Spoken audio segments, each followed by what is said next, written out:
Welcome to the Go for Gold podcast. I am formerly King Carol 27 on Twitter. My real name is Max, and I'm also known as Gopher Addict on 24/7 Sports, as I'm sure there will be a lot of 24/7 Sports members watching this podcast. Little fun fact, I guess I was kind of thrown into the Gopher fandom ever since I was a kid because it's been a big thing on my dad's side of the family. So ever since I was young, I just kind of bled maroon and gold. Awesome. I'm AKA Matty J on Twitter. Just Matt in real life. Been a Gopher fan my whole life. Fun fact about me was I was actually recruited briefly by Tim Brewster when he was the head coach of the Gophers, which just goes to show how terrible he was at player evaluations. But yeah, I've been a season ticket holder for a while. Followed the team my whole life, and just love cheering for him.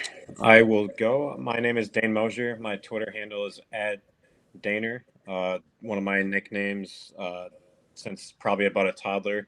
So I love going by that. My Gopher fandom kind of started when I was about 10, 11 years old. My stepdad knew Glenn Mason a little bit, so I actually liked Glenn Mason quite a bit. The Brewster years, I was probably more of an NFL fan during the Brewster years because those were pretty tough to stomach. Kill got me back in, and PJ Fleck has made me kind of really live and die by the Gophers. Very bought into the program. Fun fact about me. Growing up, I lived with Gopher great Blake Cashman, NFL linebacker for the Houston Texans. Our parents dated for 8 years. So Blake is my guy. That his first ever game against TCU, lighting up a guy on the opening kickoff. I'll never forget that. So ever since he committed as a preferred walk-on, I was super locked in and are to this day. All right. I'm Corey, also at Golden Gopher on Twitter. I don't really have any cool stories like these guys do, but I just kind of grew up loving the Gophers through family. I live in Fargo, North Dakota. I hear all the time about the Bison fans, calling us little brother. It's kind of annoying, but other than that, I love the Gophers, and I started becoming a season ticket holder when PJ Fleck took over, and have been since. Awesome. All right, well, we're going to get right into the Week 0 breakdown, which is headlined by the Big Ten game between Nebraska and Northwestern yesterday, where the Scott Frost downfall continues after, you could say, a late onside kick kind of shot their chances at winning that game almost. But, yeah, what are you guys' thoughts on that game? Just like, what a way to kick off college football season. Nothing better than kicking off college football season by watching Scott Frost continue to tarnish his reputation and just end Nebraska championship season early. So, hey, it was a one-score game, though. Come on, give him some credit. I mean, honestly, quick feedback on the Big Ten games. I mean, I watched some of the other ones, but for the most part, Florida State was just, playing a nobody. North Carolina was in the same boat, but Illinois looked really good. They were playing Wyoming, whose quarterback couldn't throw. Chase Brown is going to be a stud this year. On the Nebraska side, that offense looks much better. Whipple has certainly made it competent, but the defense, specifically that back end of the Nebraska defense, could not stop anyone. I mean, they made Ryan Hilinski look like a top 2 quarterback in the Big Ten. So I think both teams are going to struggle. I think both teams were bad enough to make each other look better than they are, and that was my biggest takeaway. Let's talk about how about Fitzy almost trying to give the game away? I mean, he was so conservative. Does anyone else want to elaborate on that? I mean, there's like 3 calls I think that were pretty scratch your head. Like, The is playing this a for the PJ field Fleck goals, team? yeah, playing for the Yeah. field goals made absolutely no sense to me. I don't know. It just your offense is already playing so well. Why not have more trust in Helinski? You know, he's been lighting up Nebraska all game. Like you feel like in that situation, you don't keep airing it out on 3rd and long. But I don't know. There was a call like right away into the game. I think it was either late first quarter or early second quarter where it was like 3rd and 5 or 6 from like the Nebraska 20. And he ran, or I think it was even like 3rd and 8, and he ran like a pitched run play to the right, to the short side of the field. And even the commentators were like, well, that seems like a give up play, you know, running a pitch to the short side. And you're right. I mean, Fitzy did everything he could to give that away. But at the end of the day, I think he knew Nebraska would shoot themselves in the foot. And sure enough, they did. The commentators even said that. They're like, he just knows that Nebraska's going to do what Nebraska does best and just give the game away. They're not going to win it. And you just knew. As soon as that onside kick came off, it was like, they want to lose this game again, don't they? Yeah, I think the one thing about that Nebraska game though is they are going to make things interesting all year long. I mean, they're going to find a way to lose because that's just their MO right now, but I mean their offense is talented and their defense their defense is pretty talented, albeit a little bit CV, but they certainly are going to surprise a few people at times. And I think Ryan Burns picked them to beat Minnesota this year in Lincoln. And, it worries me that they could put up points and potentially upset some people. Yeah, I guess the way that I saw that game yesterday, I kind of went into it thinking that Northwestern had no chance. I was buying into the kind of dreck that I saw Northwestern last year, offensively not being able to move the ball. Breaking in kind of an uncertain quarterback who looked really good yesterday, by the way. I'm not sure if that had anything to do with Nebraska's defensive line getting no pressure on them, or as MJ said, they're kind of civvy, which they definitely are. I even look back to it was about a 15-yard run by running back other than Evan Hall, who looked pretty good, ran a guy over, fumbled it. Nebraska got a lucky break there. So think about, a drive continuing like that, Northwestern being able to pound them. One thing that stuck out to me yesterday is we were all clowning them on Twitter afterward. Corn Nation, who actually lives in Minnesota, he has a really good YouTube channel, and I'd say he's unbiased. He is very objective, although a Nebraska super fan, but he just says it how it is. The last quarter, Nebraska or Northwestern just ran it down their throats, just kind of playing PJ ball. It's not my style of how to put a game away always, because we see what happens in those non-con games of last year, but just the confidence that they had to just keep it on the ground and just kind of suck away the life of Nebraska. I just think about what Iowa's going to do to them, what Minnesota, what Wisconsin's going to do to them.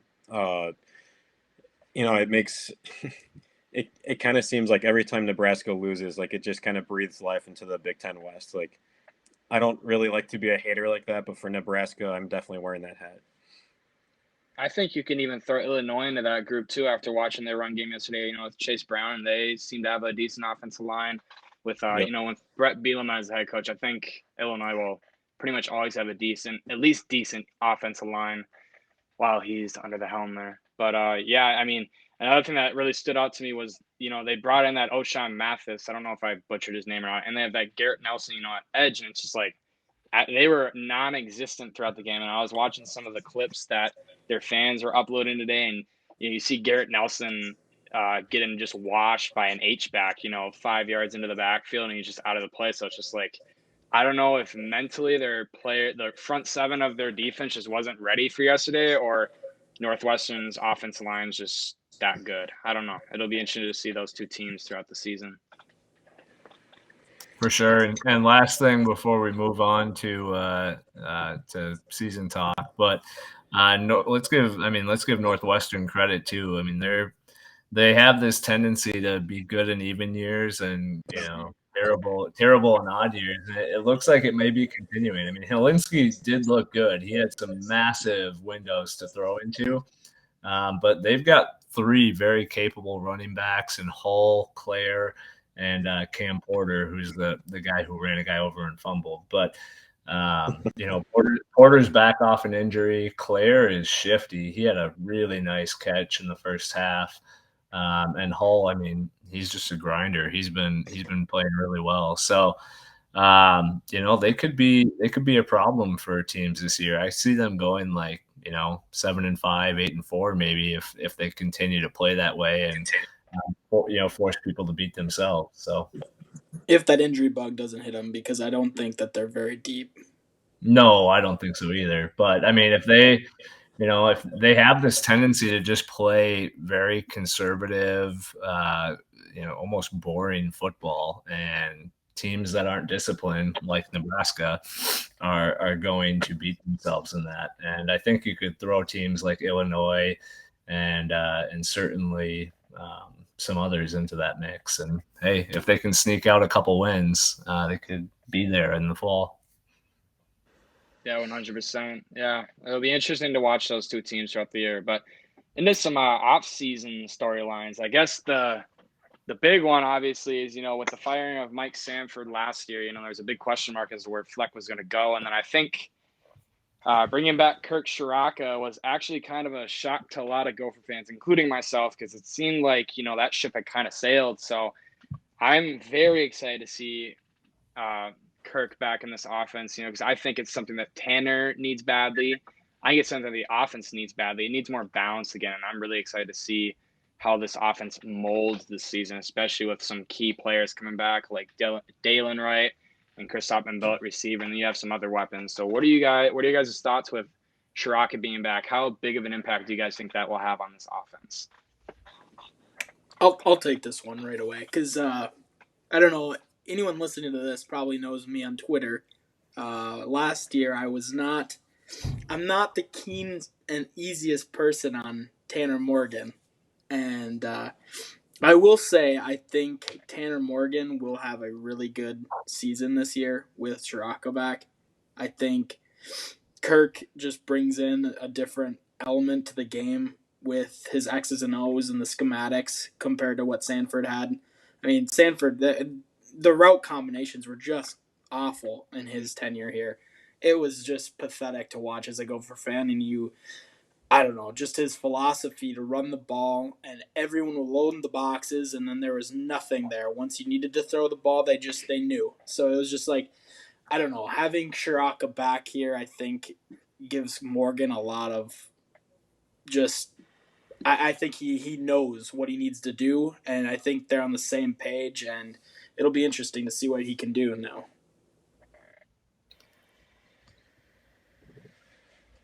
Yeah, I can't wait for some alternate play calling. Sanford was just so predictable, and Kirk. People kind of forget. I think we're Gopher fans are all just so excited to have him back. We think we're going to open it up and throw for 300 a game, and that's not going to be the case. I mean, Kirk is certainly more diverse than Sanford, but we only threw, even in 2019, I think 24.5 times a game or something. It was 3 or 4 more pass attempts than we had had last year. So it's not that we're going to have this tremendous air raid offense now, but what we're going to have is a more diverse play calling system. And Dane, to your point, better route concepts. I mean, guys like Crab and Wright are going to be actually running routes that make sense in combination with each other. So Morgan's going to be able to do what he does best, which isn't just use arm talent to get the ball all over the field. It's going to be make route progressions and just put the ball where it needs to be with guys in space. so I'm pretty pumped about seeing that diversity take place, especially with Mo back and making defenses respect the run. Wright's going to get open deep, and Crab's going to be open on those inside slants, and it should Right. be fun. One thing I always hear is people always talk about that 2019 thing being a fluke, which, yeah, he did have, Tyler Johnson and Rashad Bateman, the two greatest, and you have Crab there. And let's not forget about who's the fourth string wide receiver there that year. Daniel Jackson. No, it was Michael Brown-Stevens. I can't remember what his name is.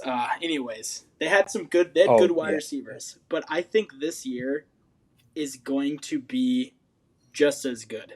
I'm not saying we have a Rashad Bateman out there, but I think we have viable targets. Mike Brown-Stevens he's excelled this year. The staff talks him up.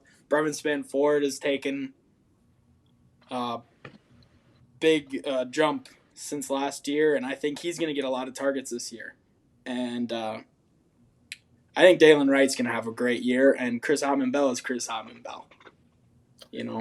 Yeah, Crab's going to be perfect for that kind of intermediate route game that Soraka loves to run, the slants and the ins and things like that. But yeah, I love Wright as well. It's going to be interesting to see him get Spann-Ford involved. I mean, all we've heard all offseason is that this is the year it finally comes together. And I mean, we've heard that for 2 or 3 years now with Spann-Ford, but this year certainly feels like the one that actually makes sense. And, we saw it kind of towards the end of last year, the Wisconsin game. I think he had like 3 catches for 50 or 60 yards, just making big plays over the middle of the field. And I really think that defenses are going to have to respect him. And by the end of this season, Brevin's going to be a draft prospect. I mean, he's going to be a legitimate dude when it comes to the combine and NFL looking at tight ends. So, I'm pumped about the weapons. I'm pumped about the play calling, and that combined with a Rossi defense will be nice. Yeah, I think Kirk Soraka is going to bring a lot of comfort back to this offense, a lot of just timing that makes a lot more sense. All of us have kind of talked about the route combinations being, I thought a lot of them were really long. Our offensive line was a dominant run blocking offensive line, but if you look at some of the advanced stats, they struggled a lot in pass pro. I'm not sure if that had more to do with, Sam Schluter, maybe just struggling, not being able to bend as much, or his offensive coordinator dialing up these 5-step drop back, really deep passes. I think it's probably more on the offensive coordinator, to be honest. I think that Kirk's going to bring a lot of short passes back. The slant, I think, is the most undervalued route in football. I'm really excited to see that because I think a guy like Michael Brown-Stevens is really going to go from an unknown outside of just Gopher football fans to somebody that, people who follow the Big Ten will be able to name. Like, he's not going to be a Tyler Johnson or a Bateman and take the top off unless you're playing Purdue with their defense. But I think he's going to be someone that's really consistent. I know Maddie's really high on Dalen Wright. Oh yeah. So I really think he's going to be a draft prospect. Brevin Spann-Ford, hopefully he'll be a draft prospect. The tight end room, I'm not as worried without Kokieft missing time. We got guys like Nick Collar up to come in. I really think that Kirk is worth 1 or 2 wins. Last year, if we had Kirk, unfortunately, we probably have another dream season instead of a good 9-4. But with that said, I think it's the main reason why I think most of us are picking Minnesota to win the West. Yeah, those are all really good points. Kind of leading into that, kind of bringing up player loss kind of there. Who would you guys say is the biggest loss on this team? It doesn't have to necessarily be somebody who got drafted, although I don't know. It I mean, it can be anybody else. One of you guys start off. I know who I'm going to pick, but we'll see what you guys are thinking there. Yeah, I'll start because mine are going to be pretty quick. Offense is simple for me. It's Chris Ottman-Bell. The wide receiver room is inexperienced beyond Crab, Wright, MBS, and Jackson. There's just not a ton of depth there as far as proven commodities. So having a guy like that back is huge, especially with the Soraka offense that we were just talking about. On defense, I know it's going to be tough to replace those two defensive ends, but my biggest loss is Jack Gibbons. Gibbons was awesome coming over as a transfer last year. He played such a vital role. I know a lot of us were kind of questioning the take when we had him as a transfer, just wondering how much he would actually produce at a Big Ten level. Didn't know much about his athleticism, but man, he crushed it. He made all the key plays. He was where he needed to be at all times on defense. And, he's kind of showing up in some of the undrafted NFL conversations now too. So, we've got some talent at linebacker. It's nice to have MSM back, but Gibbons for me is a big loss.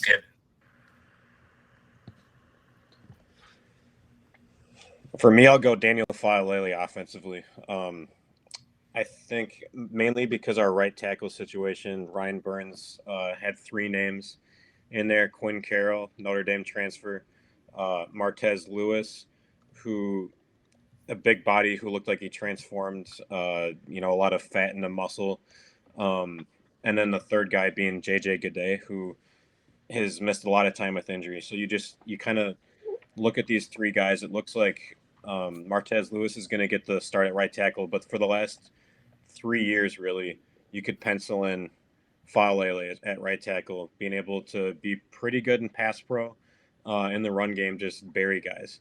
And just think about the mentality. If you're a 6'4", 250-pound defensive end and you have to line up against that guy, I feel like the intimidation factor, he had really nice feet.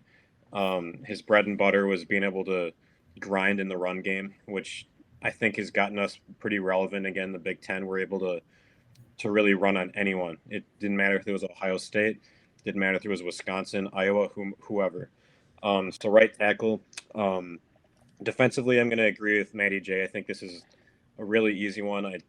You look at Mariano Sori-Marian, he was really down in the 2020 season. I think a big reason was because he didn't really have someone that was as reliable next to him. I think a great linebacker next to someone who's kind of up and down like MSM really did wonders for his game. So this year, if it's Lindenberg or Braylon Oliver, I think that's a big question mark to me. So, and he's going to be great for the Titans. I think the NFL is an undrafted, dominated league at times. And I think he's going to be one of those guys that's going to step up and start for the Tennessee Titans. I'll take this one. You guys are forgetting someone on offense, and I'll let you remember. It's O'Keefe. He was dominant on offense. I mean, we're gonna miss him a lot. He was the guy who really solidified things on the run game. I mean, his kickout blocks were incredible. Every time he was putting a guy in the dirt, and we are really gonna miss him.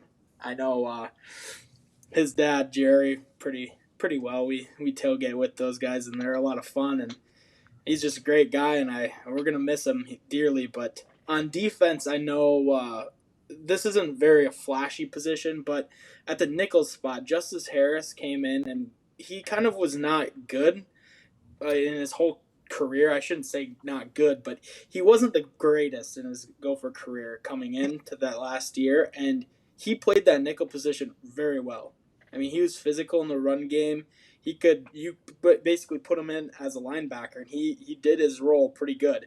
And I'm excited for Michael Dixon or Sapp to take that spot. I think those two are going to be really good at that, especially Dixon with the run game. I think he's going to be. He's going to be a monster. But I think he did a very good job in his career last year, especially playing that nickel position very well. Yeah, I'm gonna agree with you here, GG, on offense. I was actually gonna say Kokeef myself, and it's really simple because you throw him in and you're basically rocking 6 offensive linemen each set. You know, the guy's one of the most physical dudes I've ever seen play football. You could consistently have him down block on a defensive end who was 6'5", 280, and I never really felt like that was an issue. He was such a grinder, and he brought a different feel to the offense. And yeah, that was him or Faalele were definitely the biggest loss to me. Defensively, I'm going to be in the minority here. It might kind of be like a funny pick to you guys, but I'm a big defensive line dude. I'm going to go as Big O, Asezi Otomoa, as the biggest loss here.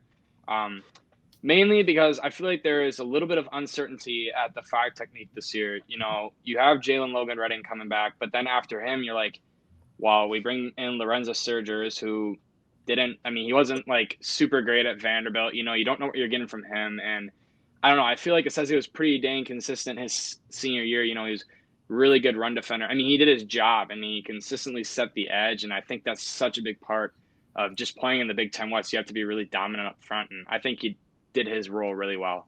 But those are the biggest losses. Now, most important player returning. Who are you guys picking for that? And let's just do one for this one.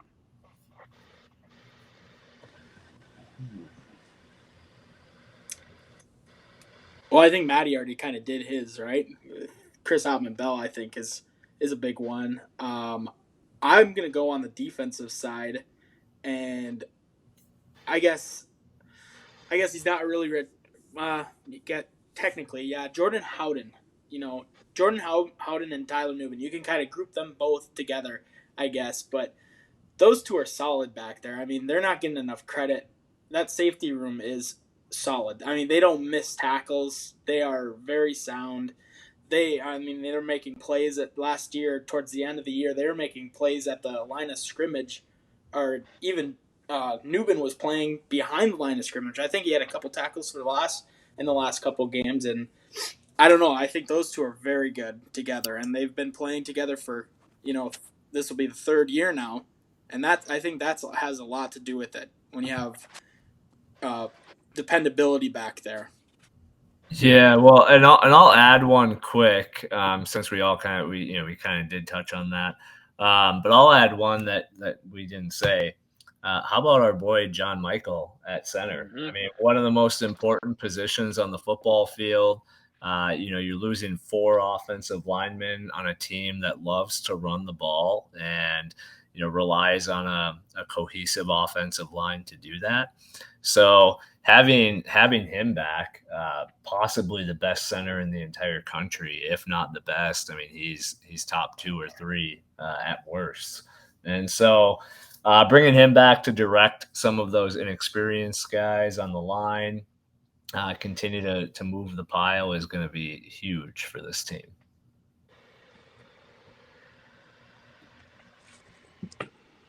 I'll go with Justin Wally. He's, I believe, a true sophomore, really young guy, but I think he's the type of guy that under most other coaches would be in SEC territory, or possibly someone that would portal to SEC territory. I think that he bought in on the culture here. He bought in on Coach Fleck, Coach Rossi, and the staff. I rewatched the Wisconsin game a couple weeks ago and just couldn't help myself to notice how impactful Wally was back there. I know that Mertz isn't the best thrower. I know they didn't have the most dynamic receivers, but being able to step in, pick off a ball, wrestle for the ball, and just not to mention the great season that he had other than that game, I think he's going to take a massive step forward. I know that our secondary is a position of depth at cornerback, at safety, but I think this is a guy that, speaking of future NFL draft picks, he's going to be right up there. Given he's a much younger guy than John Michael Schmitz, than Brevin Spanford. To me, he's going to be the reason why this is going to be a top 2 to 3 secondary in the Big Ten. Yeah, those are all really good picks. And now we can begin getting into the season overview. We're starting to get into the regular season portion as the Gophers kick off just now 4 nights from tonight. So I guess we can start off with toughest games. The schedule is it's not tough, but I'd say there's around 4 decently hard games in that schedule where you could all label them around like any order you want. I think the easiest ones for me are, at Penn State in the whiteout. That's gonna be a really tough environment. At Wisconsin, it's always a tough place to play. Wisconsin will be solid, and then you have the likes of Iowa, Michigan State, Purdue. Those are all going to be solid teams. So, what are you guys thinking for toughest games on the schedule this year? And I think they're pretty obvious. I mean, everyone kind of has 4 games scheduled: Michigan State, Penn State, Iowa, and Wisconsin. So it kind of has to be one of those. But I'll say 2 games really stand out to me, and the first is the Michigan State game because I think that sets the tone for the entire year. I mean, you look at the first 3 weeks of the year: New Mexico State, Western Illinois, and Colorado. Those should be penciled in as wins. I mean, Colorado is the toughest of that bunch, and we won 30-0 the other year, and now they've got our boy Sanford coaching. You look at their roster. I mean, they're a Power 5 team, I suppose, if you still count the Pac-12 there, but. I just don't see that as a win. So you go into Michigan State 3-0, and that kicks off Big Ten play. Michigan State's a top 25 team now. They lost some production, but that sets the tone for the rest of the year. And then Wisconsin. I mean, Wisconsin's always a big game, but I expect that to be similar to 2019, where you win that and you're Big Ten West champs, and you're playing Ohio State in the title game. And so, it's not just that it's a big game because it's a rival. It's a big game because, as Fleck likes to say, stepping up to that new tier, doing things that we haven't done before, setting a new bar. I mean, that's it, is finally getting over that hump of winning the big game in the big moment when it matters. And I think that's what we're going to have come November 26th this year. And it's going to be in Madison. So, it makes it that much tougher, and I'm excited to see if this team can step up and do it. Yeah, you got me on Wisconsin for sure. I was about to say Michigan State because you're coming off that 3-0 start. You're going to see Mel Tucker, probably the most hyped coach in the Big Ten, someone that really turned around the program coming from Colorado. But with Wisconsin, I've got that penciled in lightly as a loss right now, because I fully believe that we're going to beat Iowa. I think that we get over that hump. So let's say that we beat Iowa. We go to Wisconsin. It's hard for me to imagine that we win the West coming off a loss November 26th in Madison. They're going to be seething off of a loss last year. We punked them at home. We mocked them with their song at the end. We've been mocking them all off season. This is a pretty storied traditional program. Guys like Braylon Allen, I think he's going to be running with steam out of his ears. I think this Wisconsin team, Keanu Benton coming back.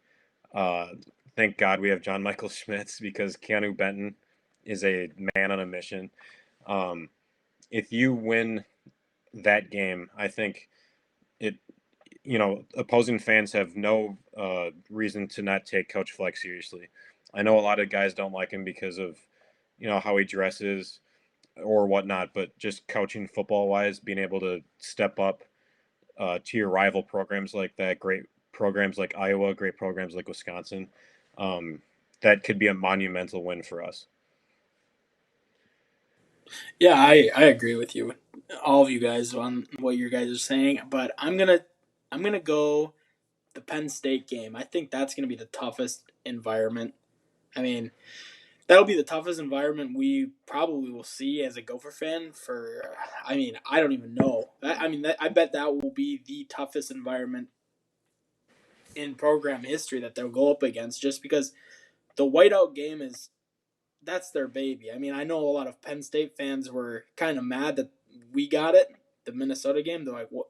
That's kind of a waste." But I think they bring the heat on their whiteout game. I mean, the last 5 years they're 4-1 during whiteout games, and I mean that's as tough of an environment as it gets in college football. I just think that one's going to be the hardest game. I think the Wisconsin game always is tough, but I just think that Penn State game is just under the lights. 110,000 fans, all dressed in white. I mean, it's electric. You guys probably remember a couple years ago that Michigan game when they were playing at Penn State and they had to call timeout the first play because they couldn't hear anything. I mean, it's a different beast playing at that whiteout game. I mean, it's gonna be a tough game.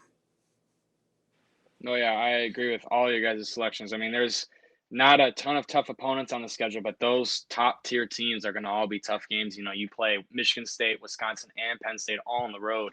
You know, three of our top four opponents, you could argue. So, which kind of leads, you know, what's it going to take for the Gophers to finally get over that hump and win the West Division this year? You know, the keys to success for the season. I'll kind of kick it off. I think it's pretty simple. I think offensively we need more balance, and I think the offense line needs to mold early. Defensively, I just think the group needs to play as a group. You know, I don't know if they're going to be as great statistically as they were last year, but I think they have more firepower and I think they could force more turnovers, but only time will tell. But what are you guys thinking? What's it going to take for the Gophers to finally get to the Big Ten championship game?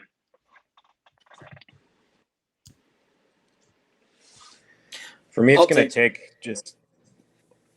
to take consistency with the offensive line, as GA mentioned. I think, like I said, having Kirk back, I think you're just going to have a comfort level offensively. For defense, I really don't have many worries. I think Jalen Logan Redding's going to step up. I think Joe Rossi's defense does such a good job at keeping everything in front of them. I think they're on their blitzes. They're very, straight on. Like they're not like no one is like going outside of their gaps, because with Rob Smith, the game that sticks out to me was Illinois when they completely just everyone was losing contain. You don't see that with a Joe Rossi defense. I don't see teams like Iowa or Wisconsin having athletes that are going to outrun our significantly improved secondary. I think the defensive line is, they're younger, but I'm going to go with coaching on this one. So yeah, I think that this team has graduated to that next tier of being able to compete with those cream of the crop teams. And the way that we competed with Ohio State last year, although it was a loss, I came out so proud of, how the Gophers competed. So I really think that this is a do or die year to take the West and just earn a lot of respect from opponent fan bases, and just be consistent throughout the season. Yeah, I agree with everything you said, Dan. And I'll just say, I think this is the last year to win the West. I know maybe a lot of Gopher fans saw that the 2023 schedule is wiped. There's no longer a 2023 schedule out there, and I think that's because they're going to move to eliminating the divisions, and I think there's a big draw to have the two best teams playing for, like this year. Michigan and Ohio State they're the best two teams in the conference by and large, and I think they're way above everyone else. I mean, I think that they want both those teams to have a shot to get into the college football playoff, and that's why they're going to change it. But this is our year. I think this is as good of a team as we have, and I just think it all starts up front in the West. You have to be physical, and I think having John Michael Schmidt back, he's a physical animal. I mean, you just watch him. He brings the tempo, and I think having him there with I shouldn't say a younger line, but an inexperienced line, I think that will have a lot to do with this. And I think that defensive line they're young and inexperienced as well, but I think they've got some bodies in there that can move. And like you said, Joe Rossi's defense, it's all about sound play. And I don't think you need a Boye Mafe, to flash and be a stud. I just think you just need to have good sound play, and it's all about the scheme, So I think that's what it really takes to win this West, is just have very sound O-line and D-line play. Yeah, on top of all that, something that we need to do better in 2022 is force turnovers on defense.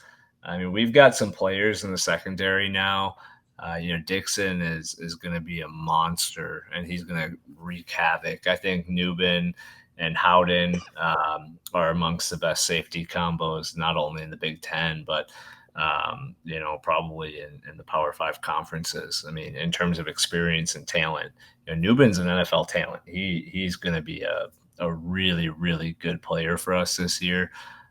Would not surprise me at all if he is kind of that all Big Ten, first team, second team type player. And Howden may not get the awards, but he's rock solid. Ever since I remember him as a walk on out of Nevada, I believe, and came over with Cam Wiley. And man, that first year he was rough. He was taking terrible angles to the ball and getting beat deep and just pretty much everything you don't want your safeties to do. And the way he has grown and evolved in his time at Minnesota has been awesome. So really looking forward to seeing that secondary make plays and force turnovers, because the West is tough this year. From top to bottom, I think every team is solid.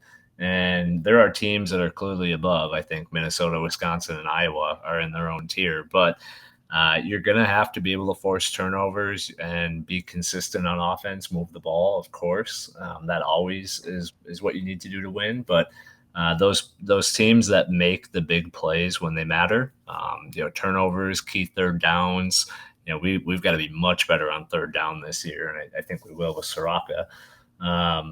But if we do those little things right, I think we'll be right there at the end of November for a title. And that leads right into, do you guys think we win the West this year? What are your guys' predictions on the season, record wise? How are you guys feeling about this team?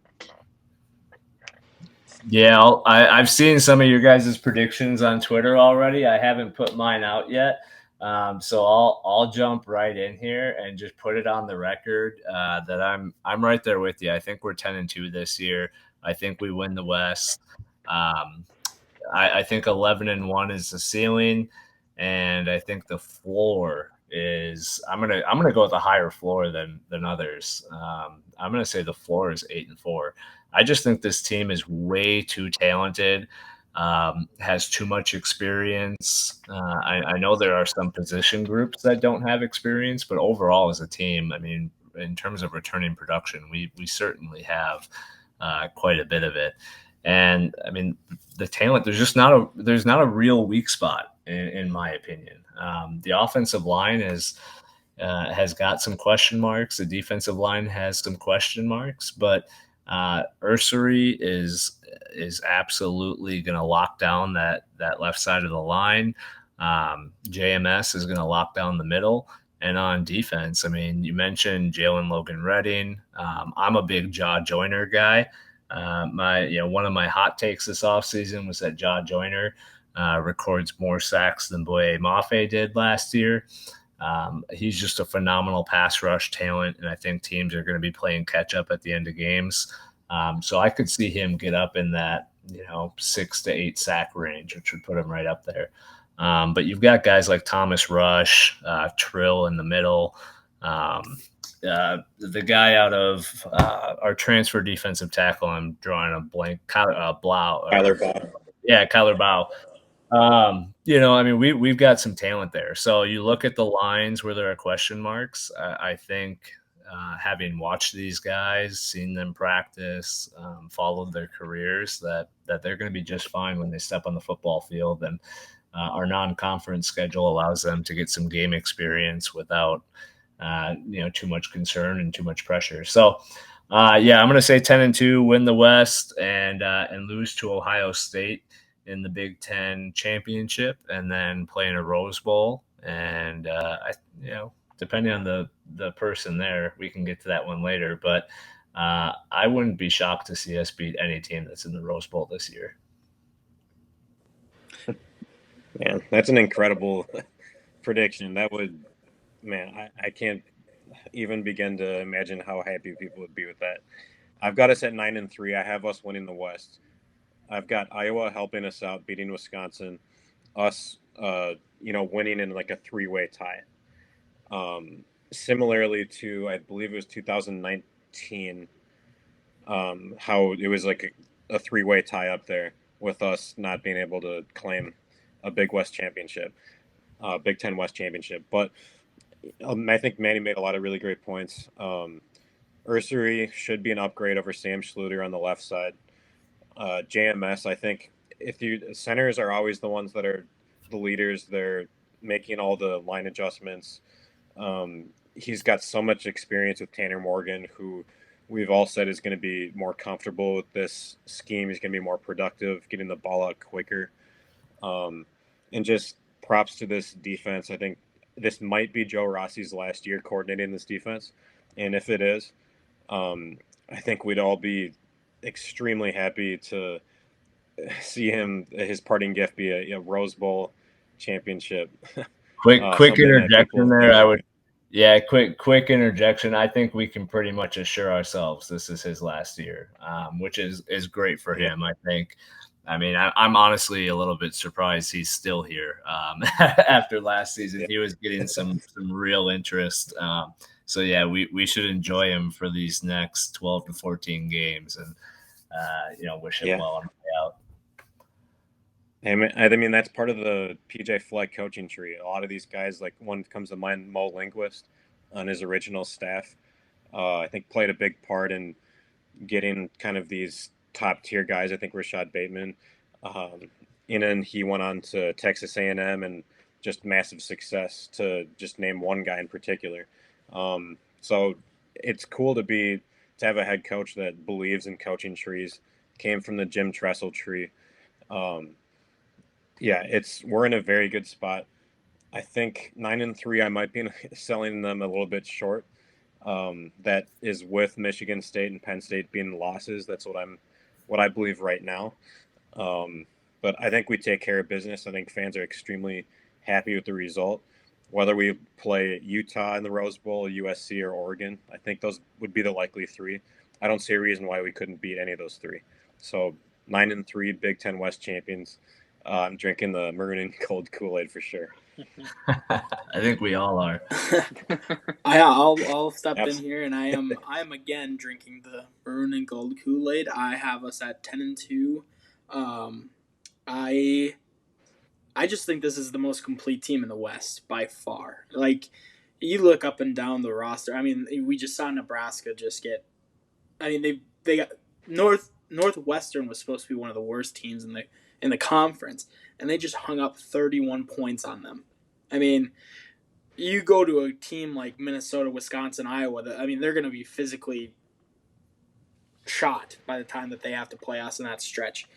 But I just think Minnesota has, with Shiraka back and all of our tools. I mean, we haven't even talked about Mo and Trey being back. I mean, that's one of the best running back duos probably in the country. And now you have, like you said, we got John Michael Schmidt up front, and we have viable guys on that O-line, and we have some depth. I mean, depth there too. Let's not forget about that. I mean, if there is injuries, we don't have guys that have seen the field a lot, but they've been there for years, and they've been working behind the scenes, and I think we have viable depth there. But, I mean, our defense, Joe Rossi, I just watched his interview the other day, and he just talked about what is this defense strength, and he said depth. I think that we just have the biggest depth out of probably any. I mean, Iowa's defense is probably going to be one of the best in the country, but their offense, where is that? We have by far better offense than they do.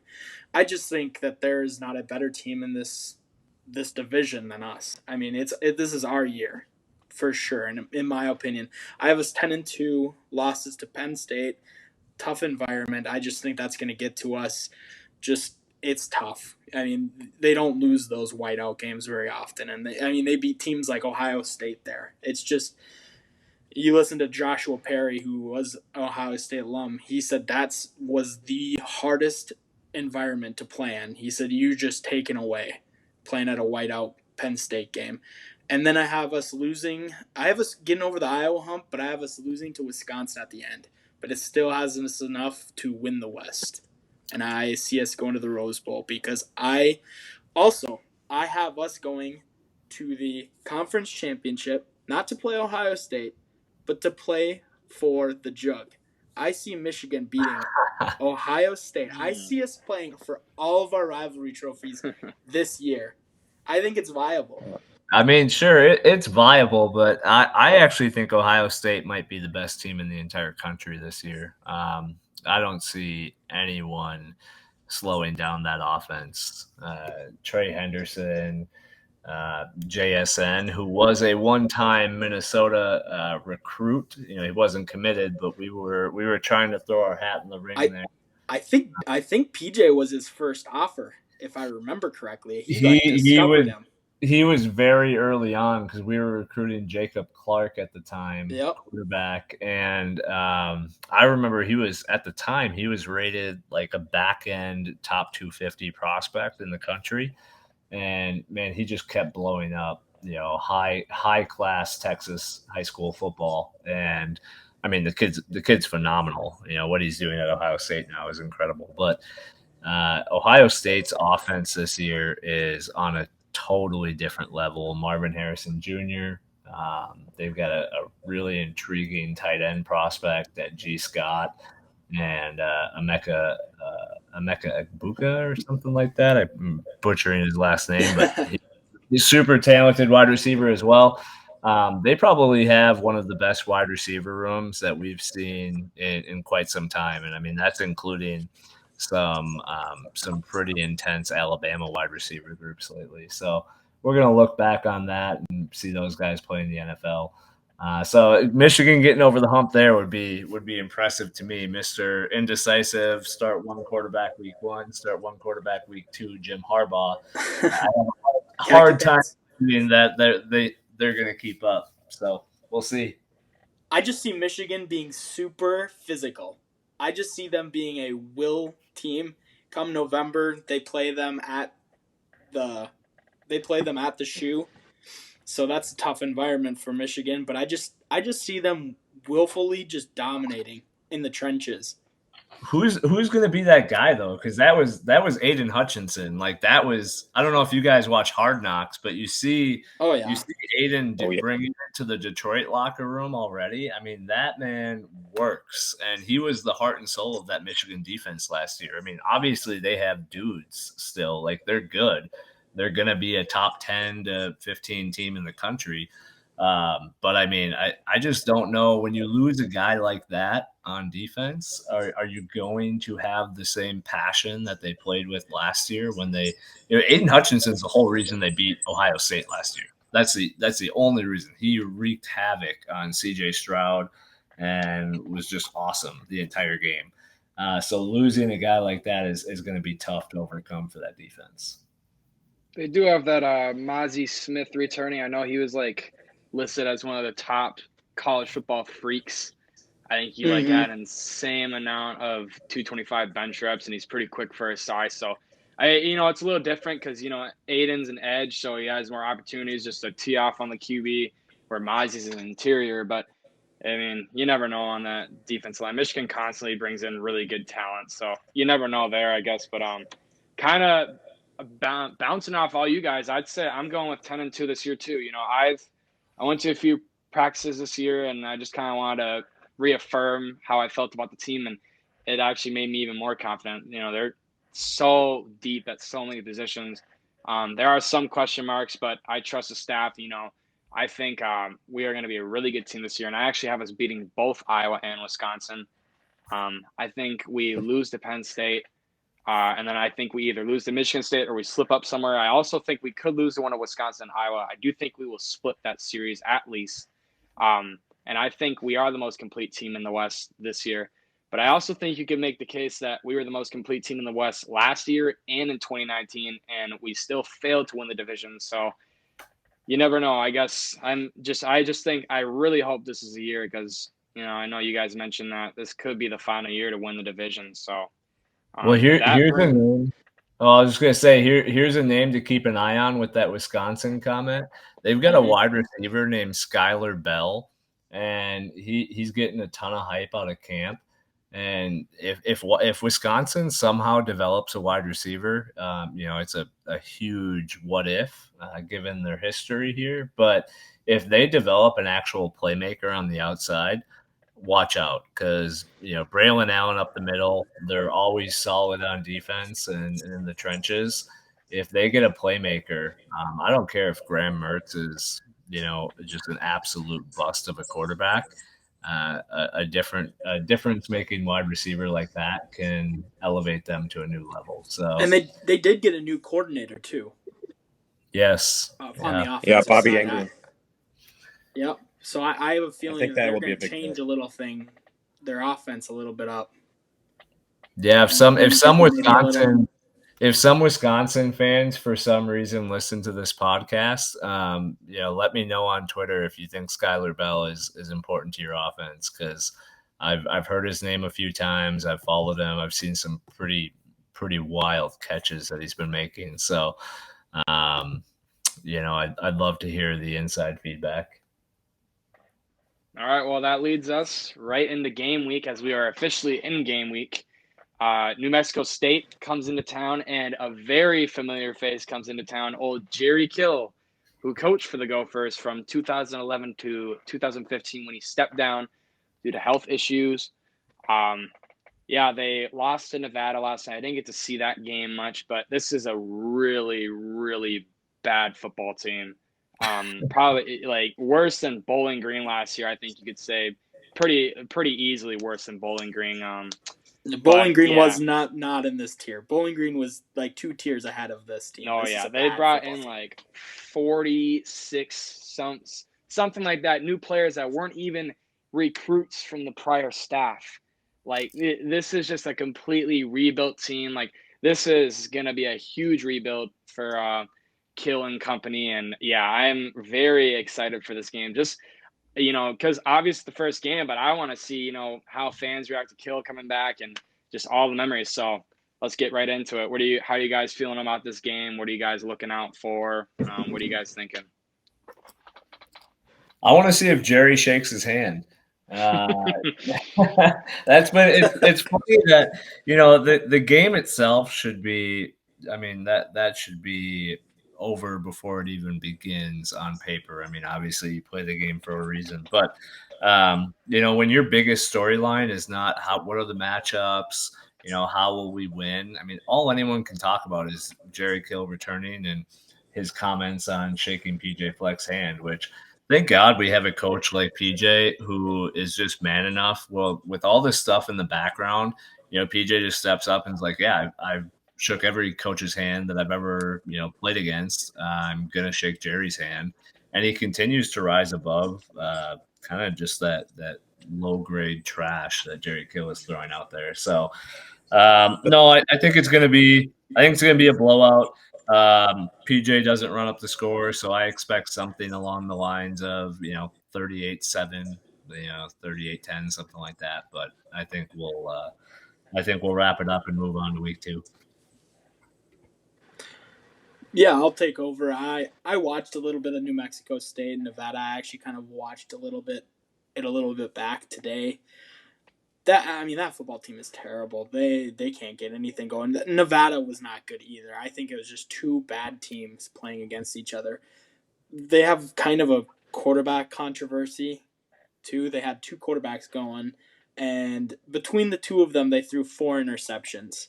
I mean, I think our secondary is going to feast on them. I see a pick 6 at least in this game, and I just see our secondary, the way that they swarm and the way that this football team, New Mexico State, is built around the passing game. I mean, they couldn't run the ball. They ran the ball 25 carries for 85 yards. That's 3.4 yards a carry. And Nevada's front 7 were not that physical, and they were not that good. I mean, Jerry Kill, as we all know, loves to run the ball. They're not going to be able to. So they're going to throw, and I just see this game, the spread is what, like 38? I see it. I can see us just blowing them out just because they don't have anything. And I just think we're going to have our backup secondary in there. As we all know, we have depth. all over in this secondary, and I just see them just making plays left and right, and I think our D line's going to get after them, their quarterbacks up front, and make them wish they never stepped foot on this field. And I'm very interested to see that handshake at the end of the game, and I want to know if Jerry gets booed when he walks into the stadium. Nah, we're too nice. I guarantee you there's going to be some cheers out there. There really shouldn't be any cheers. I mean, first off, I'll give the guy credit for what he inherited. Coming off of the Brewster years, as we all know, was a complete disaster. I think Jerry and his staff were really adequate for what they were brought in to do, get us back to respectability, not bottoming out. I understand that his first couple teams lacked a lot of talent, a lot of depth. But the way that he left things here, I don't think that he was honest about any of it. Seeing him just bounce from all these jobs is pretty depressing as a football fan. In New Mexico State, unless you're playing an NCAA video game, you cannot turn this program around. They don't have the resources, they don't have the money, the history, any of it. So this game, I think Maddie really said it well, that there's not a lot of interesting stuff about the game. It's really that handshake, and yeah, I'm extremely happy to have a coach that doesn't get tripped up by these kind of mental gymnastics that other coaches play on him. Whether it's, Jerry saying that if he's not going to shake his hand or whatever, if he doesn't, PJ will just play it off. He'll give Coach Kill his respects. He'll probably even compliment him after the game, controversy over. I really think that's how this is going to play out. The other thing I'm looking forward to the game is seeing the two deeps and also some of these true freshmen. With the new redshirt rule, you're able to play your guys in the non-conference, not burn their redshirt. So guys like Bryson Coleman, who Ryan Burns has had raving reviews for, someone that could actually just play without his redshirt this year, with the depth that we have, even because he's been that good. But just see these young guys play. See a Zach Evans get his feet wet in Division I football. See these quarterbacks that we've heard a lot about. Ethan Kaliakmanis, see what he's all about. Hopefully gets a couple of throws at the end.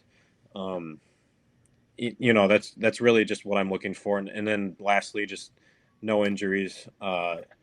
This is really a game that's not really worth our time as a football program. So PJ will play it exactly how he should, and we'll be moving on to Western Illinois right afterward. That's how it's going to go. Yeah, I mean, obviously, the Gophers should beat New Mexico State fairly easily.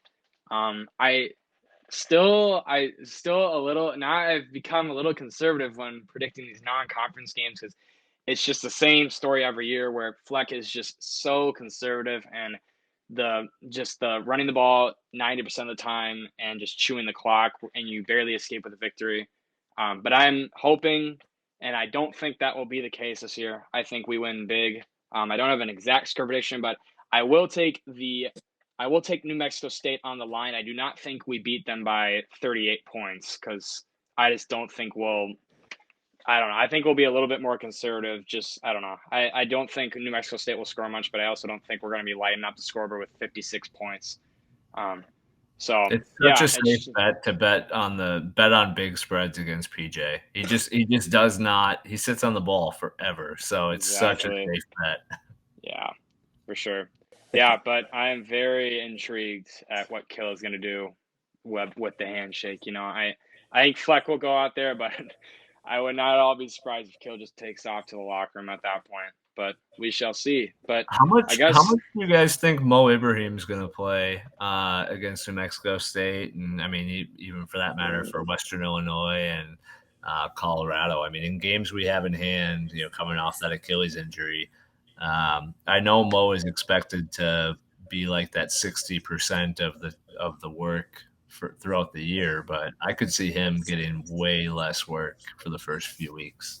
He shouldn't. He should not be out there past like the second quarter. I mean, I don't think he should play after halftime at any of those games just because what's the reason? I mean, let him get his feet underneath him and let him get it back into rhythm.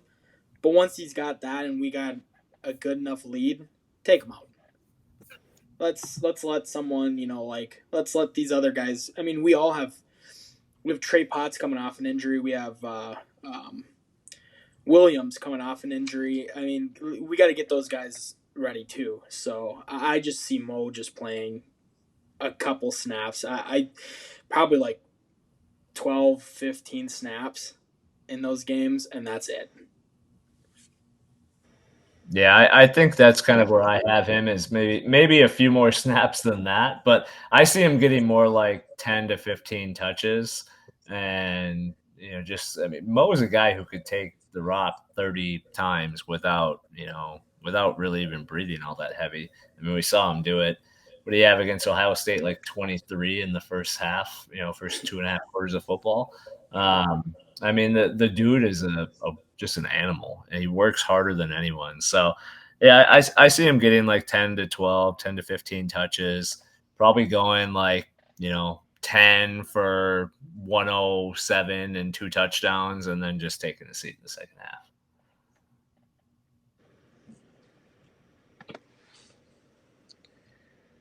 Man, getting guys like Bryce Williams touches, even Jordan Newman. I believe he's a preferred walk-on brother, Tyler Newman. Seeing guys like that, Zach Evans, I said.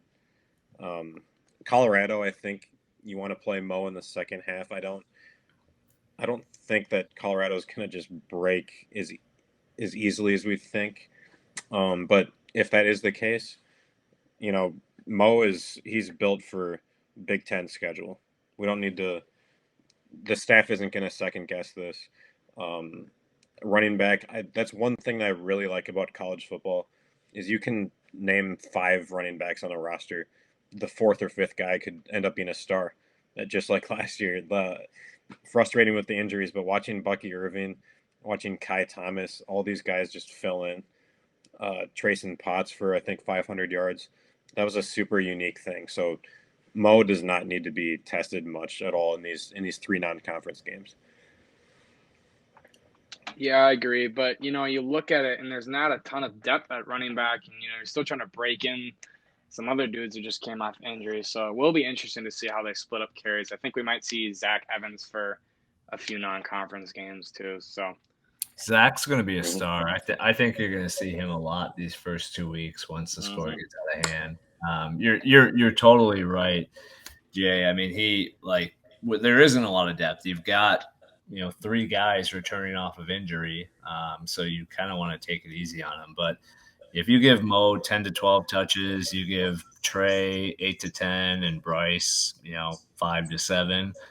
That pretty much takes you through the third quarter. I mean, that's you're looking at 25, 30 carries there. So I hope to see Jordan Newman take a couple snaps too.